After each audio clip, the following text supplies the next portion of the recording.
Leading today's webinar, Unpacking Packaging EPR Requirements, is Sheila Millar, partner at Keller and Heckman, and lead of their Consumer Protection Regulatory Practices Division. So without further ado, I'm pleased to turn the program over to our presenter. Take it away, Sheila. Thank you so much, Patricia. Welcome, everyone. We're delighted to have you join us. I'm Sheila Millar, and I'm going to start with my standard disclaimer. Today, I'm going to give you information about the law. That is not the same thing as legal advice. I'm not giving you legal advice here, and we're going to jump into the question of packaging extended producer responsibility laws. I was very lucky to have a chance to speak to the RVCF audience at their annual meeting in the fall, and my topics covered both sustainability and green claims and EPR, which are two very big topics. So Patricia invited me back today to focus and do a little bit of a deeper dive on extended producer responsibility in the packaging arena. And I want to just start with a couple of quick points about what I'm going to try to cover today. I'm going to start with a basic overview of EPR schemes and principles because extended producer responsibility is not a new concept. And then we're going to delve into the very complicated and fast-changing landscape of EPR today in the packaging world. We're going to talk about who's a producer, what are covered in exempted materials, what do some of the adopted EPR schemes look like, what are the metrics, what are the deadlines, and then I'm also going to just spend a couple minutes at the end to talk about another topic that I've heard from some folks is of great interest, and that's the new California EPR law on textiles. So let's start with this quick overview. EPR schemes aren't new at all, and I'm sure many of you are familiar with schemes that cover batteries. Batteries are one of the first categories of products covered. We have mattress EPR schemes, carpeting EPR schemes, electronic schemes, and with the exception of paint, which is also covered by EPR schemes, all of these are product focused. With packaging EPR, it's packaging focused. Now, I've also got on the screen bottle bills. Bottle bills are not true EPR bills, but they do share a few points in common. Both bottle bills and packaging bills are really aimed at dealing with waste. And typically, because of the existence of bottle bills, bottles are generally exempt if they are covered by a state EPR bill. So from that perspective, we have 10 states, California, Connecticut, Hawaii, Iowa, Maine, Massachusetts, Michigan, New York, Oregon, and Vermont that have bottle bills. But some of the states that are adopting EPR legislation do not. And then on the screen, there's just a picture of a pile of clothes, which represents the newest form of focus on EPR. So what are the basic principles of EPR? Two words: producer pays. These are not new programs, and the idea is that at end of life, whoever put the product on the marketplace should pay for disposal. Sounds pretty simple, but the reality is that those costs get passed through ultimately to consumers.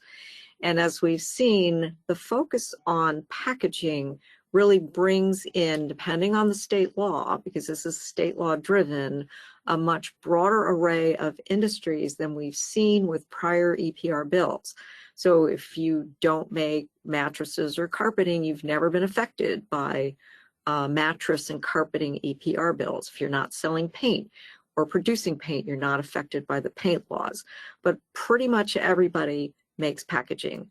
Their products, whether they're food products, food service products, consumer products, generally come with a package. And so this is a new part of the landscape where most businesses who are doing business in the states where these laws exist are going to be affected by the EPR laws.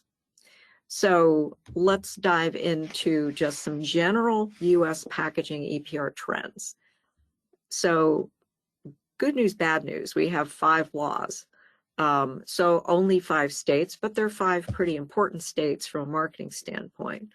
Bad news is they're not identical. Each law is unique. That puts a lot of onus on packaging producers, retailers, everybody in the supply chain to really figure out what is covered. There are some common themes. Again, producer pays. So the onus for payment, because this is basically a fee shifting scheme, is on the producer, which is basically either the brand owner, the licensee, or importer, to pay the fee for the program. There are exemptions for certain types of materials. For example, in most states, packaging for infant formula and medical devices or drugs are excluded. There are typically exemptions for low volume producers, but most of the states also have metrics. Those can include recycling rate goals, source reduction goals, post-consumer recycled content goals. And remember that there are states that already have on the books PCR requirements that currently do not formalize those as part of an EPR program. So when you're in the packaging arena, you have to really look more broadly beyond the EPR laws to determine what requirements apply to your packaging. Sometimes these goals for the metrics are specifically identified in the legislation. That's the case in California, for example. Other times, the producer responsibility organization, and I'm going to talk about that in a minute, is going to identify that. That's the case in Colorado. And in other cases, as in Maine, the Department of Environmental Quality, the state regulatory body, has the obligation to set those metrics. The other bad news is more state laws are coming. So the landscape is pretty complicated, and unfortunately, it is going to get more complicated. And the fees are not necessarily very clear at the moment. So here is a little bit of an eye chart that attempts to show you on the left-hand side where we have state laws in force and where laws are proposed. And what we typically see, as with many types of state legislation, is it often takes a few cycles for a bill to go through and finally get through the state legislature. So right now we have adopted extended producer responsibility schemes for packaging in Maine, Oregon, California, Colorado, and Minnesota. And on the screen, you can see the dates that those laws were enacted. Oddly enough, Maine, which was really the first state to act, just edged out Oregon, is going to be one of the last in line to finalize their programs. 2 states, Maryland and Illinois, have adopted what they call needs assessments. So they're looking into EPR for packaging, and those states are likely to adopt EPR laws.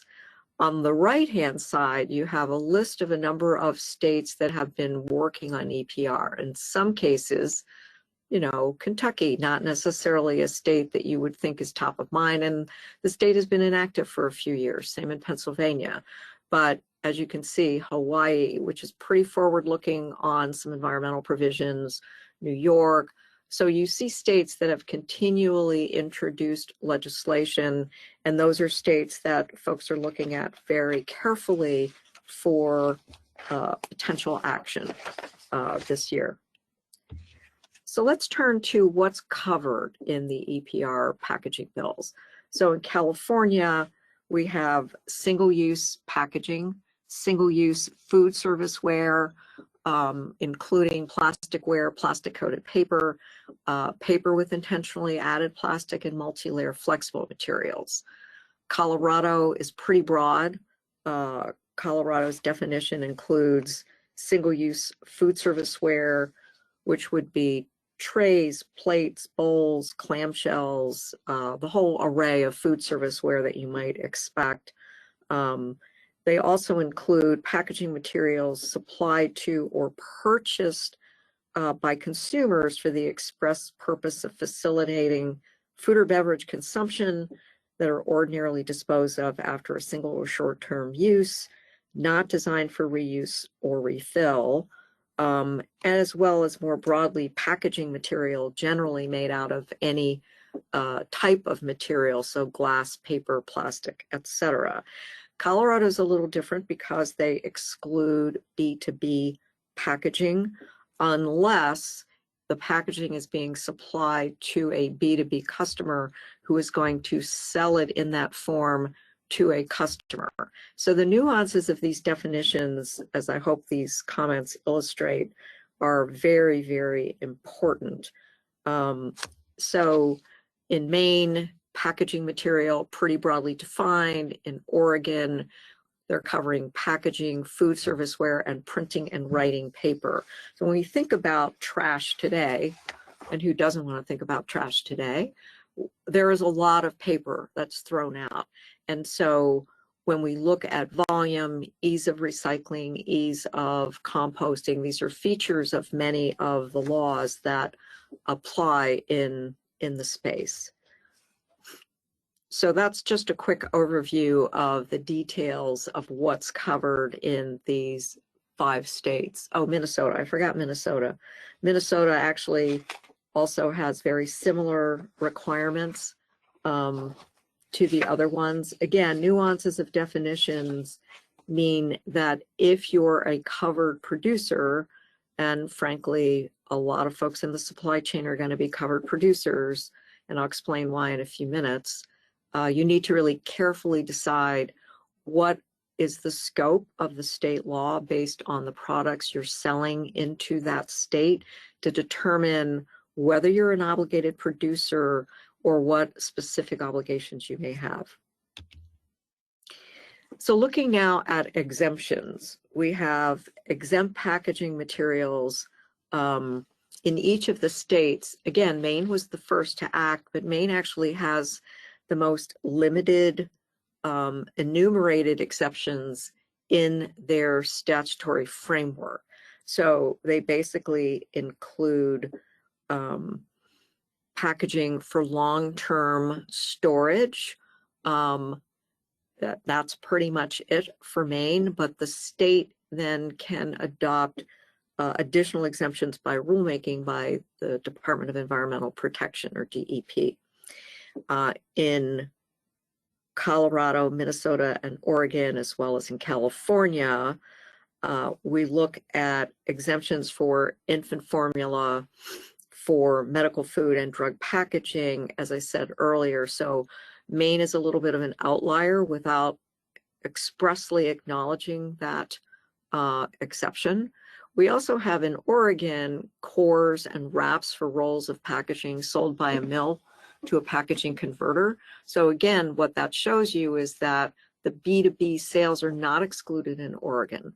In Colorado, we have in Colorado, California, Oregon, and Minnesota, fortified oral nutritional supplements are excluded, and there are other exemptions for medical devices, dietary supplements, animal biologics, fit for regulated products, architectural paint, packaging for hazardous or flammable products, or for hazardous materials, depending on the state. So different states have different exceptions or exemptions, and they are not identical. And so you may be excluded in one state and not clearly excluded in another state. That creates a lot of difficulties for companies that are in the B2B space only, or packaging hazardous materials. They may be exempt in one state, but they're not flammable. They may be corrosive, so they may not be exempt in another state. So understanding what is the packaging, what is the product, what is the content of the packaging, what is the material being used, how is it being used, are all part of the landscape scan that you're going to want to be conducting if you haven't done that already, to assess the implications and application of these laws. So for those of you who may have responsibility more broadly in the regulatory space for things like data privacy and security, the concept here is very similar to the data mapping scan that you would do for purposes of compliance with state privacy laws. You're going to need to look at what are you selling, how is it packaged, where is it going, where are the states, who are your customers, what are the brands, in order to figure out what your responsibilities are. Now, hopefully this chart is also helpful in framing out the application of the laws. This is a chart that just tries to give you a bit of an at-a-glance summary of the 5-state EPR laws that are in force today. So you can see that there are a couple of things that are important. In most of the states, packaging has to be recyclable or compostable. In Oregon and in Colorado, there's no express compostability option. Some of you may be familiar with Colorado's compostability law, so they have separate laws on compostability. But how those are going to work together is still not clear at the end of the day. In all of the states, the state laws are really structured around a producer responsibility organization. This is different than some other EPR programs that are kind of reimbursement models, similar to the deposit laws, for example. Here, you have a formal producer responsibility organization, actually called a product stewardship organization in Maine. They like to be a little bit different. So we're just going to generally talk about the PRO. The PRO is an organization that affected companies who are producers of packaging covered by the law must join, must pay the fee. The PRO, though, takes on a lot of general obligations to create a plan that complies with the law and to manage the fee and then pay out the fees to the different service providers and waste handlers that will be required under these laws as they work through them. So in California, for example, moving back to the compostability question, all covered material has to be recyclable at the state or eligible for being labeled compostable in accordance with the law. And California is a little unusual in that compostable products don't just have to meet applicable standards for compostability, which means you have to be able to break down and form usable compost, which supports growth of plants. But that usable compost has to meet National Organic Program standards by the U.S. Department of Agriculture. And so typically packaging, which includes synthetic materials, has not been accepted, with the exception of uncoated newspaper, for example. So there is a petition before USDA to accept products that are tested and pass compostability standards, but so far that's just a pending petition. It hasn't been adopted yet. And so compostability is questionable in the state of California, which is quite problematic when the laws actually try to mandate a move to compostability, given that recyclability is going to be potentially pretty restricted. So we have in other states different requirements for other things like what's known as a needs assessment. This means studying the state's current waste management infrastructure, which includes recycling rates, how much material is going to landfill, what are the values, are materials getting baled and sold, looking very broadly at access to curbside recycling. And in some states, you're really focused on curbside. Other states, you are going to be able to count drop-off and other types of collection methods. So again, an illustration that these are very different elements of these laws that require close attention because it will affect you very differently. Another common feature of all the laws is in the last column the eco-modulation fee. So all of them have recycling rate requirements. All of them have minimum PCR content requirements. All of them require a pro or some version thereof, like a PSO, and all of them have an eco-modulation fee. The eco-modulation fee is either a reduction in fee or what they call a malus fee, an additional fee that would be imposed on harder to recycle packaging and packaging materials. If you have looked at any of the state plans submitted by the Circular Action Alliance, which is the pro that's been selected in several of the states now, Oregon probably has the most detail on what the fees are going to look like. And there's a vast difference in fees for different materials. And that really takes us to one of the burning questions that we know folks have, and that is, well, who's a producer? All the laws really talk about the obligation producer of the packaging. The definitions of a producer vary somewhat in each state, but in general, the packaging producer starts with the brand owner placing the packaged goods on the market, or the manufacturer if the product is unbranded. If there's no such person, and usually if not A, then B, if not B, then C, typical of these hierarchical approaches of responsibility, the licensee, the importer, the distributor, or retailer even, as well as the manufacturer, could be the producers. So regulators are still regulating even as deadlines are coming up very quickly. And in the case of Colorado, the registration deadline passed.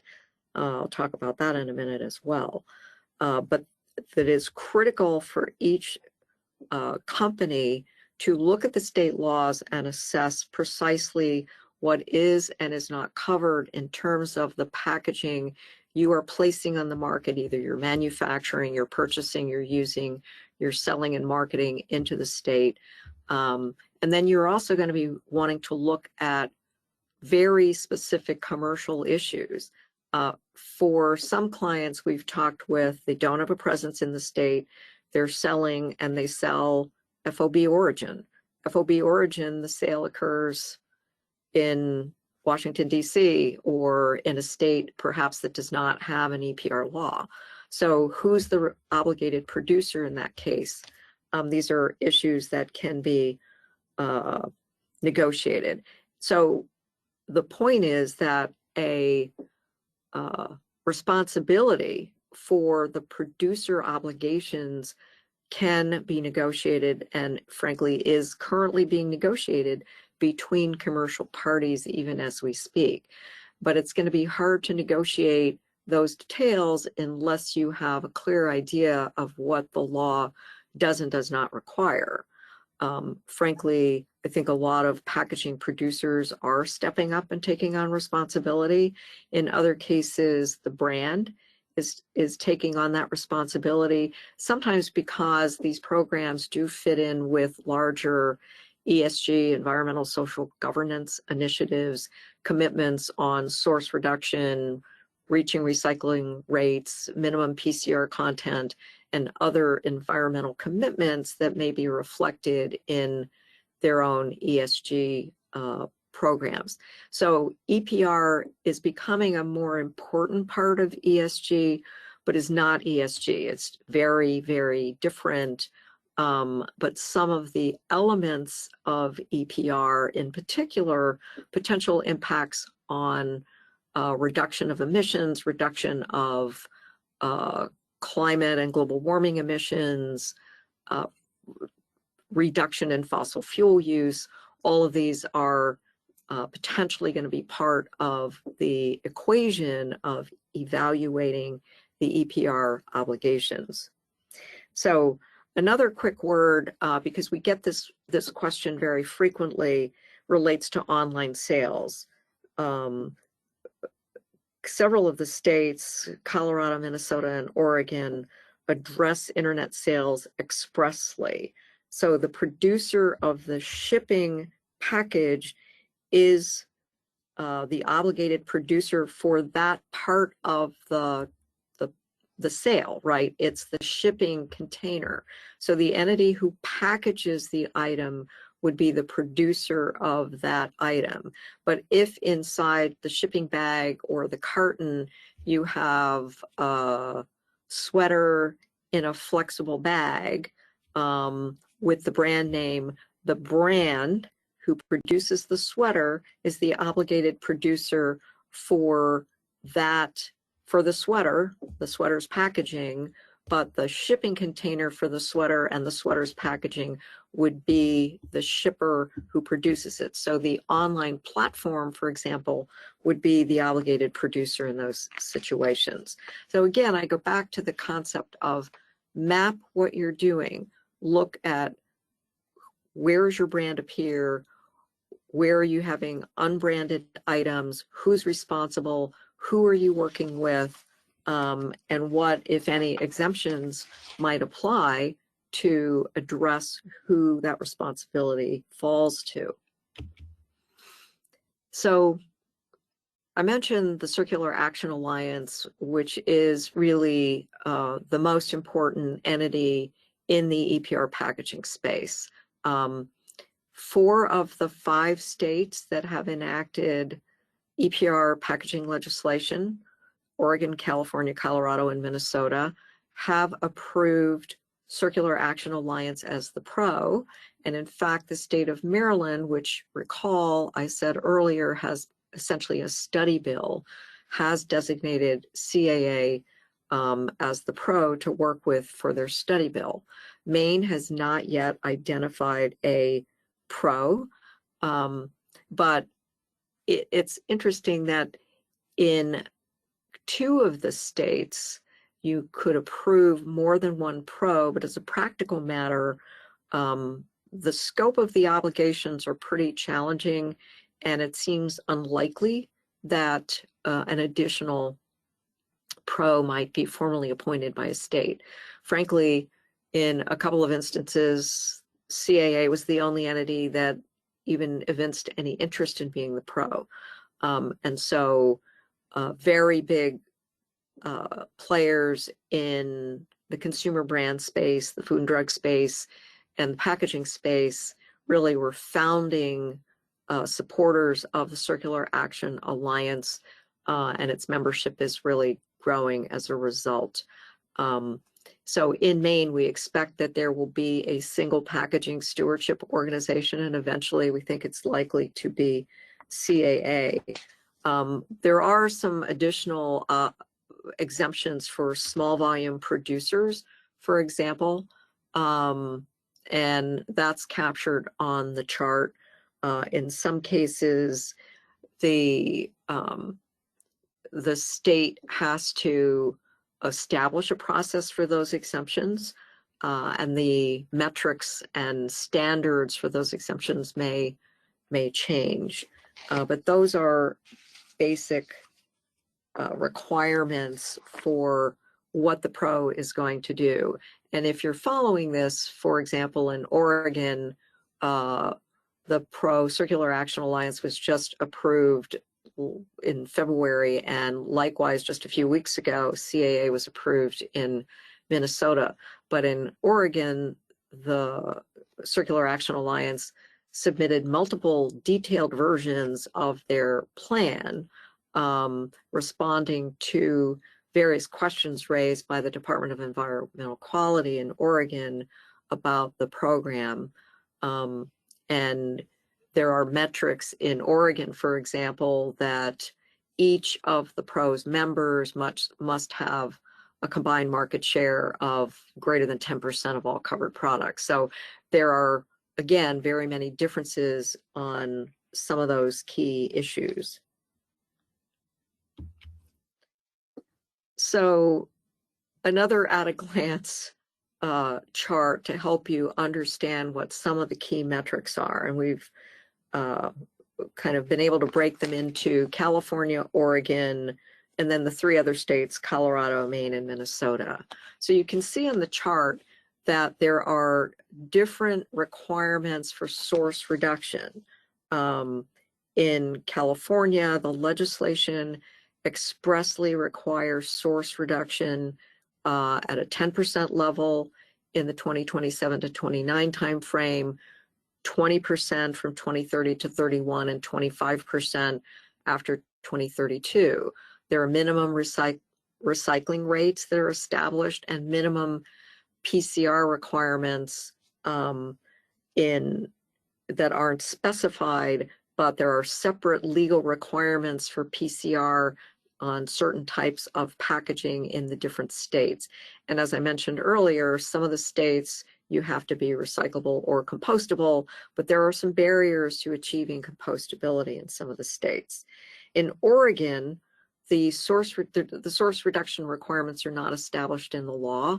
There are specified minimum recycling rates, and you can see that the dates and levels are very different.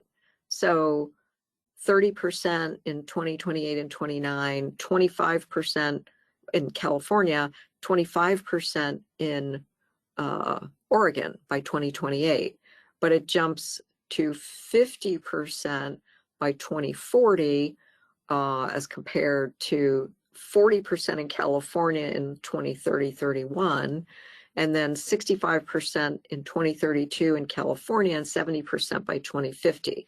So these recycling rates are going to be extremely challenging to meet. We're already seeing impacts in the marketplace in terms of looking at alternative types of packaging that might be more readily recyclable, which in turn may not be suitable for the primary purpose of packaging, which is to protect the contents from damage during shipment, from external contamination, and so forth. So I think we want to make sure that the states don't lose the eyes on the prize, which is the sole purpose of packaging is really to protect the contents.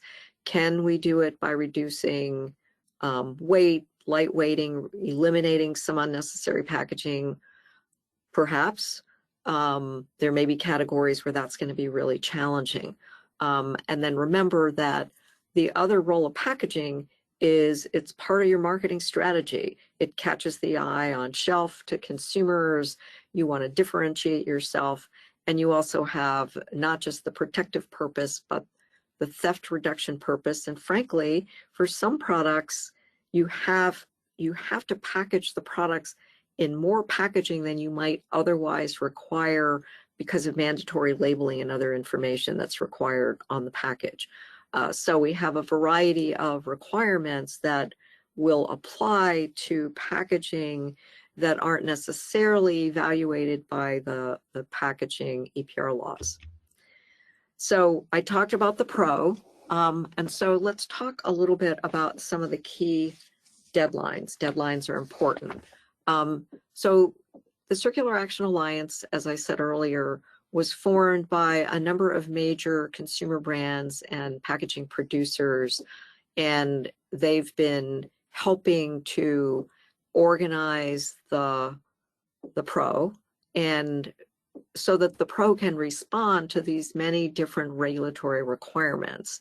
So it is generally free to join, but there are fast, upcoming, and even past deadlines. So in California, the PRO has been designated as CAA.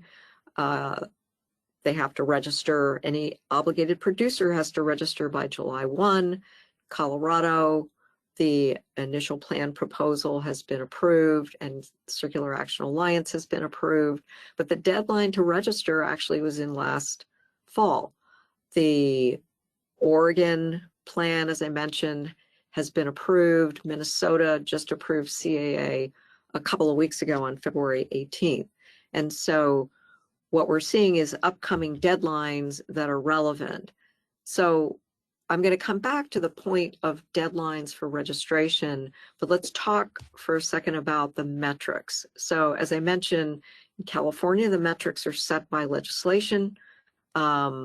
There are very specific recycling rates for plastics.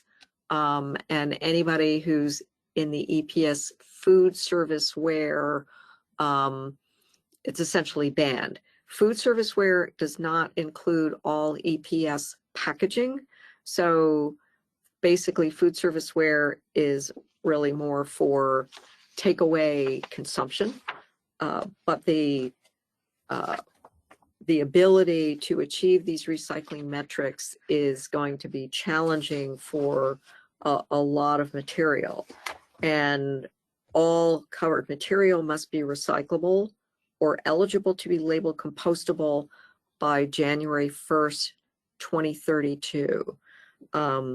So there is likely to be a future de facto ban on all types of EPS packaging. But there are initiatives right now by the EPS industry to create much improved infrastructure for EPS recycling. Remember that pretty much any type of material is recyclable. It's a matter of economics, availability, cost of return, cleaning, etc. And from that perspective, one of the other I think big issues that are part of the debate here is the role for the plastics industry of advanced or chemical recycling. Because without advanced recycling being accepted, it's going to be challenging to meet these recyclability and recycled content metrics. So in California, they have a little bit of a complicated situation because we have the EPR scheme, which is SB 54, and then they have also adopted SB 343, which is the law governing environmental claims. And both these laws require some assessments of recyclability, but the standards aren't the same. So we actually have two different reports.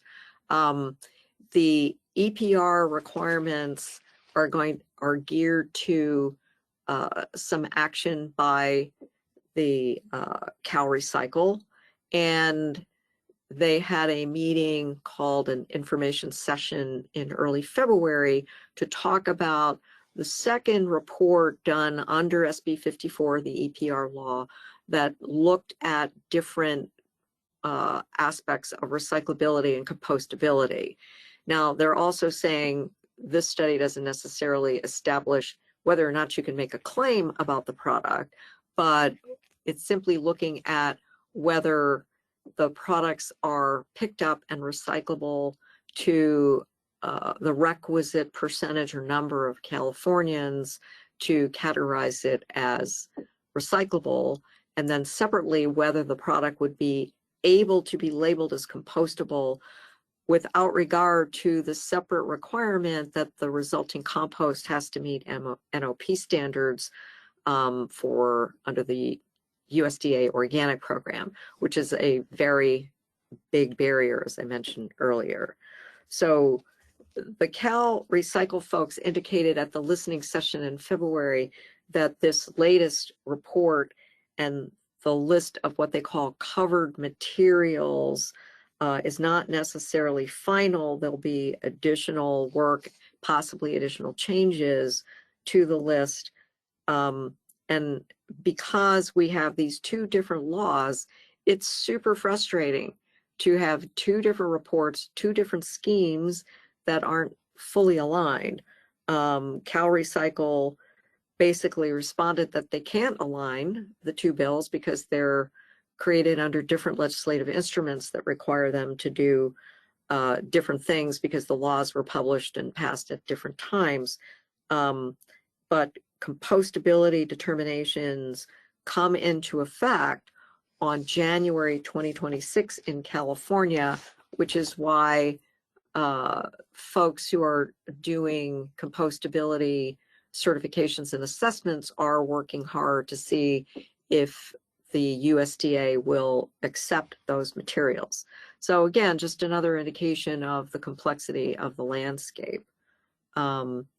In Colorado, the metrics which were proposed in the CAA's program plan include very different targets and frankly much lower targets. So when we look at some of the states, particularly California has huge rural areas, has very big, highly populated area where recycling standards are going to be perhaps easier to meet because you have a concentration of consumers and a better infrastructure to pick them up.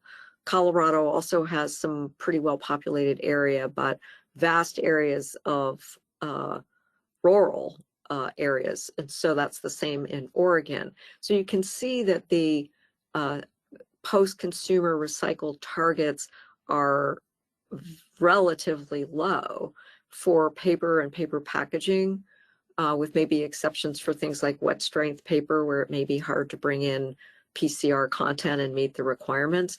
You have higher targets, and for metal packaging as well, because it should be easier to meet those requirements. For glass packaging, which is recyclable, the real problem with glass is that you get a lot of glass breakage and there is contamination in other streams from glass breakage, especially when you're collecting them at the same time. So there are different technical barriers and realities that the different materials will face under these different laws. So there are exemptions also, as I said, for secondary, tertiary packaging, B2B packaging, and packaging for products sold out of state in Colorado. And in some of the other states, those types of exemptions are not as clear. So again, the metrics proposed in the program plan include baseline metrics for these materials, recycling rate requirements, and average collection and recycling rates will be for all covered materials. These recycling rates are based on weight of covered materials recycled under the program, and that's divided by the weight of covered materials used for products sold or distributed by producers either within the state or into the state in the same calendar year sold as a percentage. So that's not a perfect metric, of course, because of the way sales and disposal may work, but that's how the state is looking at those metrics. For Maine, again, really quickly, because Maine is still working on their rules, but they have adopted some minimum PCR content requirements that are different, as well as source reduction standards that are different from the other states. They do increase over time. In Maine, they also have a reuse rate component. Reusability and refillability are other important issues for the EPR landscape, but it's very, what I hope we've shown is that there are vast differences in terms of what you're going to have to meet. But if you're a national brand, a national producer, you're really going to have to figure out how you manage this in terms of the different states, recognizing that there are more states likely coming on stream with their version of EPR laws. And then just real quickly, Oregon and Minnesota have specific rates for plastic packaging and plastic food service ware. In Oregon and Minnesota, the regulatory body is going to set these requirements, but looking more broadly at not just source reduced, recyclable, or compostable, but reusable, refillable, recyclable, or compostable. And so refillability and reusability become really important. That comes with its own challenge because there are also existing laws, sometimes at the city level, that create sanitation standards for reusability, particularly for food service, food contact, and similar types of products for the food and beverage industry. So this is an important slide, just as a reminder about the deadlines. In Colorado, the registration deadline passed, it was this past October in 2024. Restriction on sales and distribution don't go into effect until July, but here we are in March. We have just a couple months to get ready to figure this out. Oregon has a very odd standard of pre-registration by the end of this month, but requirements to pay the fees and meet the requirements don't kick in again until July 1st. Minnesota, you have to register by July 1st. So you can see that July is a really important date for 3 states, although the Minnesota restrictions don't go into effect until 2029. California, you have to register by 2027, and Maine, as again we've been saying, is TBD. So Oregon is a little bit confusing because the Department of Environmental Quality adopted regulations last fall that set this pre-registration deadline, but it also states that failure to pre-register doesn't prevent registration and data submittal on or after July 1st, 2025. Because the Circular Action Alliance has been approved, if you go to their website, they will say the deadline is March 31st, and you can understand as they're trying to get their arms around what is the fee going to look like, are they going to have enough money to fulfill the requirements, it's in their interest to get people to sign up as soon as possible. And obviously other members want other producers to sign up as well to make sure that everybody's paying their fair share. And so with the approval of the third program plan by CAA in February, the other important element is that if you are not registered with CAA, there is a limited amount of information that you can get access to, but they have a lot of additional resources that are only available to companies that are registered with CAA. So that becomes an important element. They do offer, and we've talked to many clients who have registered, many clients who are in the process of registering, and some clients who are still trying to determine if they are producers. But even though CAA does offer a lot of guidance, they make very clear they're not your lawyers, they are not giving you legal advice, and there are a lot of tricky questions that we're working with clients on to sort through what their obligations are, what exemptions they may be eligible for, and other key elements that are relevant to the specific state laws. And I mentioned earlier eco-modulation. All 5 states offer lower fee payments to producers of products who use a more environmentally conscious packaging design. And each of the laws differ on how to demonstrate that that metric has been achieved. You know, increases in percentage of recycled content, product to package ratio, use of easier to recycle material, elimination of toxic chemicals. But these eco-modulation fee rules are really not baked yet.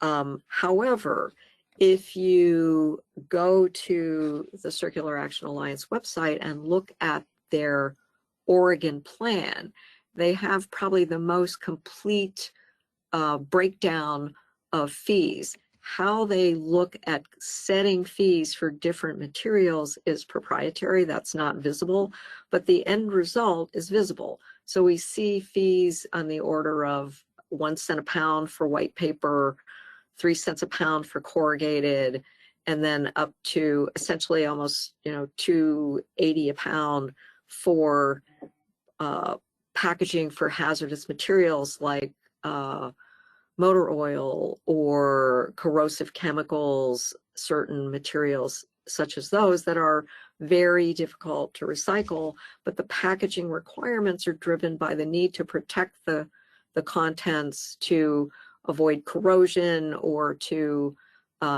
make sure it's easy to handle, which is why if you look historically at the types of hazardous materials that may have previously been packaged in metal containers, generally a lot of that material is switched to plastic because of, durability and resistance to corrosion and breakage. So you do want to think about those aspects as well.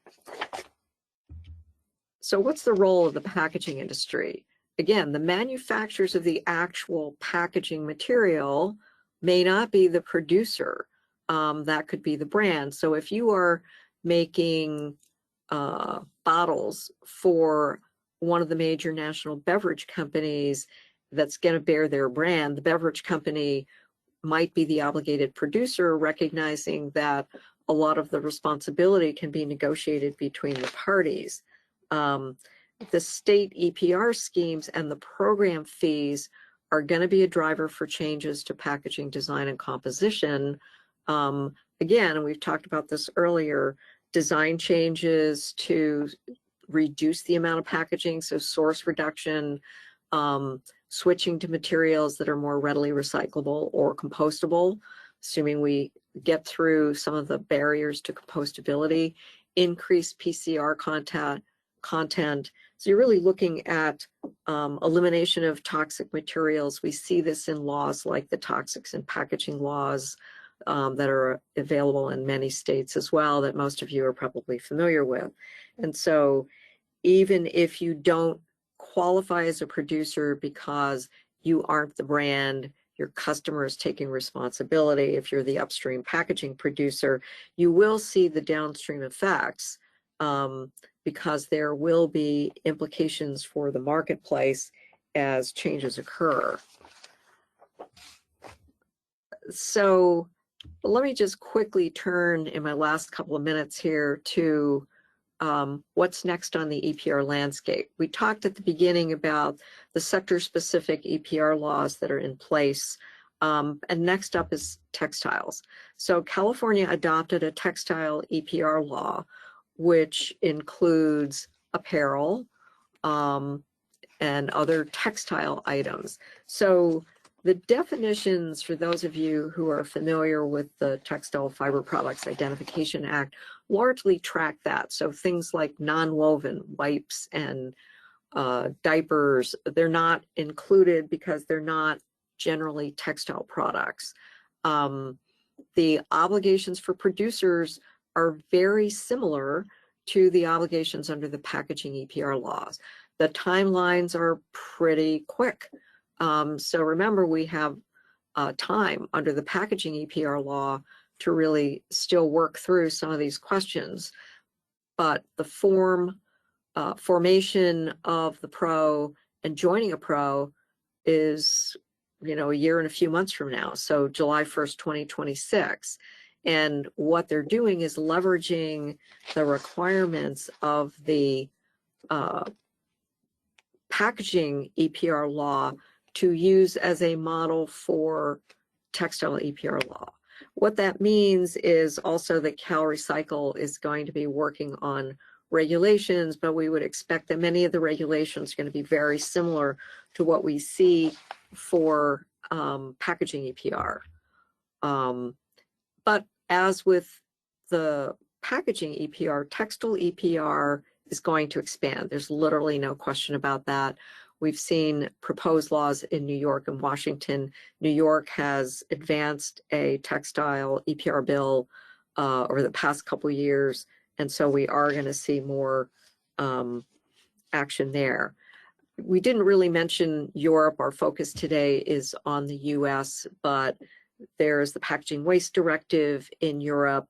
There are national programs at member state level. The EU Parliament and Council have reached an agreement to add both textiles and food waste to the Waste Framework Directive. So again, those of you who are operating internationally, there are going to be more obligations coming down the pike as well. So I want to leave just a couple minutes for questions, but quick word about compliance strategies.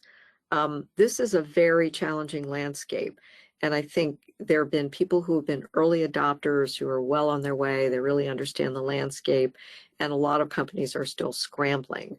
It is important to monitor EPR requirements at the states, join a pro if you're a producer, But what we're increasingly seeing, and I do a lot of advertising claims work on environmental sustainability claims as well as all other types of claims. The EPR laws are prompting more claims about recyclability and compostability. You do need to look very carefully at those. False advertising is probably one of the fastest growing areas of litigation. You're going to want to look at design, sourcing, alternative ways of protecting products.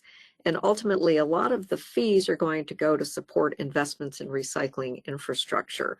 But for certain types of materials where that infrastructure is likely to remain weak, industry groups are stepping up to put more investments into recycling to maintain the value of the protective qualities that that category of packaging can offer. So I'm going to stop there, Patricia, and turn it back to you for questions. I'm just going to say a quick word that we are coming up on our second annual Sustainability and ESG Intensive.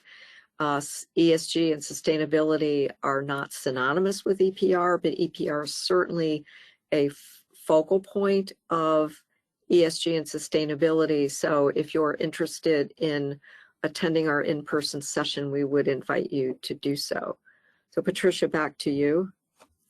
Thank you very much, Sheila, for the wealth of information that you shared with us today. Attendees, if you have any questions, we have just a few minutes for a few more. If you would put those into the questions drop box, just type those in there and we'll read those out. One of the first questions that we have there is logistical, so I'll answer that real quickly. The presentation deck will be sent, a link to it, along with the recording of this session, and we will have that out in about 2 or 3 hours once I've compiled it. Let's see. Where can we find detailed information on the California packaging EPR law and when it is effective? So there, a CalRecycle has a wealth of information about it. The Circular Action Alliance also has summaries of all the state EPR laws. The California program is a little more complex because, as I mentioned, there's both SB 54, the EPR law, and SB 343, which is the environmental claims law. And there are close relationships between those, but they're not identical. The concern about whether or not a product is actually going to be compostable is a facet of another law that addresses compostability claims. So I think monitoring the landscape gets pretty difficult, but CalRecycle would be a good place to start on the California requirements. Thank you very much. Following up on that, what is the best way to keep up to date with EPR requirements overall? You know, we do a lot of tracking for some of our clients. So if you are a member of a packaging trade association, many of the trade associations are following these laws closely. We work with some of them as well.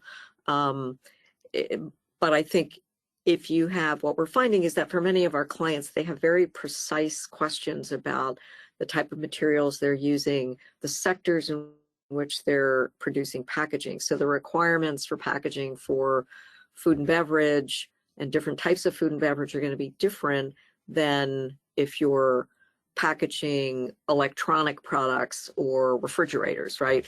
And so I think we're finding that a lot of clients are asking us to track things, but there are, you know, the Circular Action Alliance, if and when you join a pro, is tracking some of this information as well. So there are a lot of sources that you can get information from. It's just a matter of how precisely do you want it to apply to you to help you strategically position your business for compliance and potentially future changes to come. That makes good sense. Are there any lobbying or groups that are advocating for suppliers? There, again, I think there are a lot of lobbying groups that are working for different trade associations, and we know that some of our individual clients are directly working with their own lobbying firm. There are, you know, great lobbying firms available, but for a lot of these laws, I mean, the laws are baked we're in the implementation stage. And some of the big focus right now, and one of the big barriers potentially, is going to be whether or not, as I said earlier, chemical recycling is accepted. For the plastics industry, if chemical recycling is not accepted, and California and Oregon have not been favorable to it, that's a problem. Colorado, on the other hand, has expressly said that accepting advanced recycling is aligned with the way they look at the space. So I think at a national level, the chemical industry, the plastics industry, and some of the downstream brands are very focused on advancing the notion of chemical or advanced recycling, particularly as Europe is quite accepting of the concept. It does fit with the idea of circularity, and that's a bigger, it's a little more precise issue for the plastics industry. I think the other question we're getting is what the heck is the impact of the tariffs?